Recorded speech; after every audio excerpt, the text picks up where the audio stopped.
Genesis chapter 1, starting from verse 1. The story of creation. In the beginning, when God created the universe, the earth was formless and desolate. The raging ocean that covered everything was engulfed in total darkness, and the power of God was moving over the water. Then God commanded, "Let there be light," and light appeared.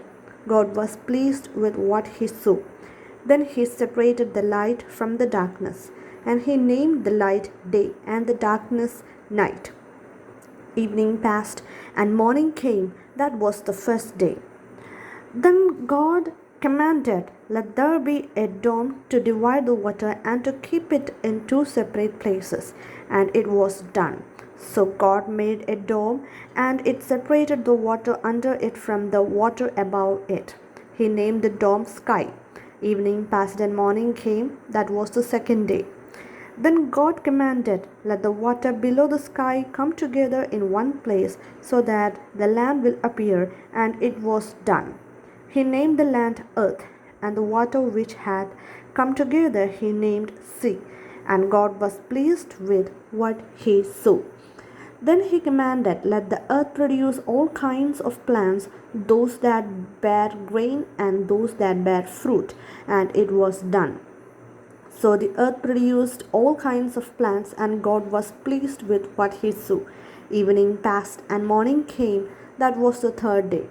Then God commanded, "Let lights appear in the sky to separate day from night, and to show the time when days, years, and religious festivals begin. They will shine in the sky to give light to the earth." And it was done. So God made the two larger lights, the sun to rule over the day and the moon to rule over the night. He also made the stars. He placed the lights in the sky to shine on earth, to rule over the day and the night, and to separate light from darkness. And God was pleased with what he saw. Evening passed and morning came. That was the fourth day. Then God commanded, "Let the water be filled with many kinds of living beings, and let the air be filled with birds."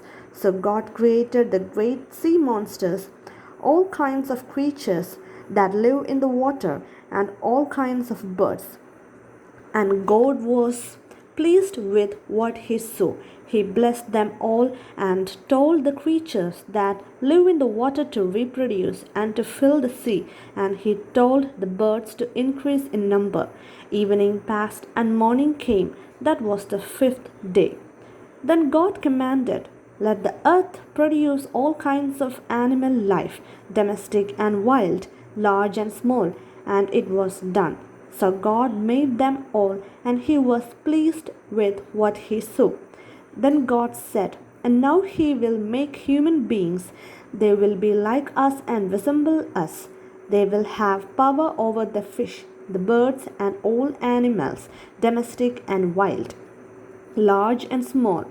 So God created human beings, making them to be like himself. He created them male and female, blessed them, and said, "Have many children, so that your descendants will live all over the earth and bring it under their control. I am putting you in charge of the fish, the birds, and all the wild animals. I have provided all kinds of grain and all kinds of fruit for you to eat. But for all the wild animals and for all the birds, I have provided grass and leafy plants for food." And it was done. God looked at everything he had made, and he was very pleased. Evening passed and morning came. That was the sixth day. Chapter 2. And so the whole universe was completed. By the seventh day, God finished what he had been doing and stopped working. He blessed the seventh day and set it apart as a special day, because by that day he had completed his creation and stopped working. And that is how the universe was created.